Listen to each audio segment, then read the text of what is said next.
Stock market क्यों गिरा आज? तो आई थिंक कल भी हमने इस पे एक लाइव सेशन किया था और आज भी थोड़ा सा और डिटेल डिस्कशन आज हम यहाँ पे करने वाले हैं दोस्तों। क्या वो स्पेसिफिक रीजंस है कि एकदम सेंटिमेंट बहुत ज्यादा निगेटिव हो गया है? तो वीडियो शुरू करने से पहले I think red is a colour of opportunity in at least in markets. So red ये प्रोमो कोड यूज करना मत भूलिएगा हमारी वेबसाइट invested.in पे।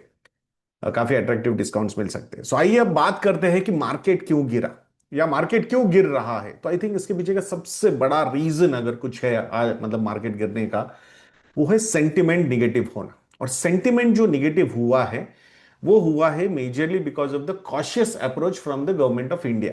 Is it wrong, is it right? इस पे बहुत सारे डिबेट्स हो सकते हैं, but it was necessary, there is no doubt about that. क्योंकि जिस तरीके से रुपी वीकन हो रहा है और जिस तरीके से ये वॉर जल्दी एंड होता हुआ नजर नहीं आ रहा है, तो ये भी कुछ रीजन है वो कॉशियसनेस के पीछे के। ठीक है। तो अब जो कॉशियसनेस लिया गया है कि जैसे कि आप वर्क फ्रॉम होम करो या फिर अब्रॉड ट्रैवल मत करो, कुकिंग ऑयल वगैरह कम यूज करना है, सो कहीं ना कहीं अननेसेसरी ट्रैवल मत करो। तो ये सारी चीजें जो है ना कंजम्पशन को इंपैक्ट कर सकती है। तो ये सारी मतलब आपको अगर एग्जाम्पल के तौर पे फ्यूल बचाना है तो कंजम्पशन इसकी वजह से इंपैक्ट होगा ही होगा। आप जब घर से बाहर निकलते हो, it is not going to be only about office में जाके आप आ रहे हो। बहुत सारी चीजें हैं जहां पे वो आप एक्स्ट्रा स्पेंड करते हो। तो वो चीजें नहीं अगर होंगी तो कहीं ना कहीं वो कंजम्पशन पे इंपैक्ट हो सकता है। एंड अगर जैसे ये बोला गया कि एक साल तक के लिए आपने ये करना चाहिए, एक साल तक आपने ये सारी चीजें फॉलो करनी चाहिए, it means it will have an impact on the GDP growth also. तो अगर हम पहले 6.5 या 7% की ग्रोथ एक्सपेक्ट कर रहे थे, we should not be surprise कि this will have an impact of 0.5 to 0.75% on the GDP also. There is a possibility. और इस तरीके के एनालिसिस सामने आ रहे हैं अब। तो अगर जीडीपी, रियल जीडीपी ग्रोथ कम होगा तो उसका इंपैक्ट सीधा सीधा अर्निंग्स पे, अर्निंग ग्रोथ पे हो सकता है। तो ये सारी चीजें जो है ना वो डिस्काउंट हो रही है। अब प्रैक्टिकली लॉन्ग टर्म एंगल से आप बात करोगे तो आधे 1% से अगर जीडीपी एक साल के लिए कम होता है तो उसका इंपैक्ट ओवरऑल रिटर्न्स पे एक साल के एंगल से 1-2% का होना चाहिए। बट मार्केट्स जो है वो थोड़ा सा एक्स्ट्रापोलेट करते हैं बिकॉज ये डिमांड सप्लाई का इक्वेशन है। यहां पे एग्जैक्टली वैसे ही होगा ऐसा कोई सजेस्ट मैं बता नहीं सकता। तो ये सारी चीजें अब हमें देखनी होगी। तो इसका एक्चुअल इंपैक्ट कितना होता है, ये वॉर सही में कब खत्म होता है। क्रूड ऑयल प्राइसेस जो एक अनदर रीजन है, $107 पर बैरल के ऊपर वो जा चुके हैं। प्लस जो अभी जैसे एलएनजी का सप्लाई अगर रशिया के एंगल से हम, रशिया के साइड से हम करने वाले थे, बट वहां पे सैंक्शनड है वो, जहां से वो आ रहा था तो वो कैंसिल कर दिया हमने। तो एक जो एक सप्लाई ऐसा लग रहा था कि वो आ जाएगा काफी बड़ा, वो फिर से एक बार पोस्टपोन हो गया है या फिर अनसर्टेनिटी वहां पे आ गई। तो ये सारी चीजें जो है ना because of war, this these things can continue for some more time. So crude oil prices का ऊपर है ना। प्लस अब इतना ज्यादा वोकली जो चल रहा है कि भाई रुपी मतलब जो बाहर की करेंसी है या फिर रिजर्व्स है हमारे, वो वापस जा रहे हैं। तो वो एक सबसे बड़ा फैक्टर हमारे रुपी पे प्ले आउट हो रहा है। और आज भी रुपया ऑलमोस्ट 30-35 पैसे से वीकन हुआ है। तो ये भी एक रीजन यहां पे अभी प्ले आउट हो रहा है। और जो नेक्स्ट रीजन है वो है यूएस का 10 ईयर जिसे कि फिर से 4.5 के नजदीक जाता हुआ दिख रहा है। आज वो 4.43% पे है। कल वो ऑलमोस्ट 4 या 5 बेसिस पॉइंट से ऊपर चला गया। और ये ऊपर जाना ये सबसे बड़ा कंसर्न मिस्टर ट्रम्प के लिए होता है।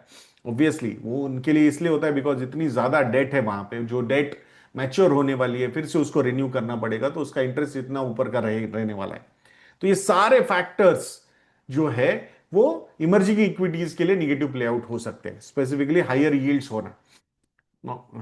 हमने बहुत बार देखा है कि अगर ये यील्ड जो है यूएस की 10 ईयर जिसे यील्ड अगर 4.5% की तरफ नजदीक जाती है, then mister Trump start talking sensibly कि नहीं नहीं वॉर एंड होना चाहिए, ये होना चाहिए। जो मार्केट को पसंद है वो चीजें वो करना शुरू कर देते हैं। ये सीसॉ बैटल चलते रहेंगे। तो यहां पे बॉन्ड यील्ड का ऊपर जाना ये इमर्जिंग इक्विटीज के लिए निगेटिव हो सकता है, और specifically for those emerging equities जहां पे अर्निंग्स ग्रोथ बहुत अच्छी नहीं है।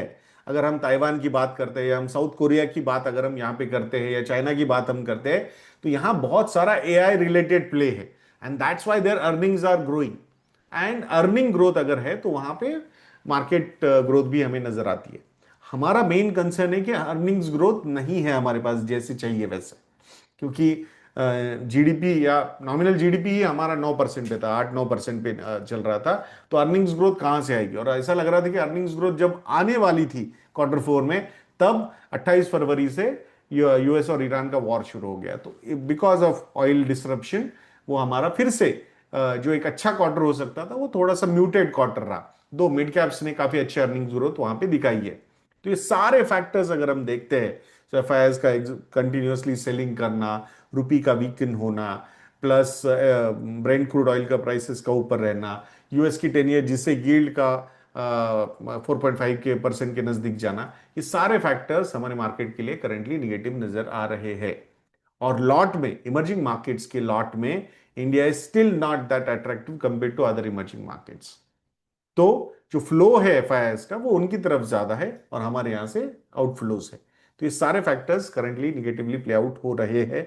सो अब ये सारे ये चीजें कैसे प्ले आउट होती है, इसका एक्चुअल जीडीपी पे इम्पैक्ट कितना होता है, ये कॉशियस अप्रोच का गवर्नमेंट ऑफ इंडिया की तरफ से, ये सारे फैक्टर्स हमें मतलब ग्रेजुअली देखने होंगे कि एक, तो सबसे मेन जो पेन पॉइंट है वो वॉर का है, कि अगर ये वॉर रुक जाएगा तो बहुत सारी चीजें स्मूदन हो सकती है, बट वो स्मूदन होने के लिए भी 3 से 6 महीने लग सकते हैं। तो ये समझ के चलिए, तो कंसोलिडेशन का ही ये साल भी रहने के चांसेस बहुत ज्यादा हमें यहाँ पे नजर आ रहे हैं। आशा करता हूं कि ये वीडियो आपको इन्फॉर्मेटिव लगा होगा। नेक्स्ट वीडियो में मिलते हैं। जय हिंद।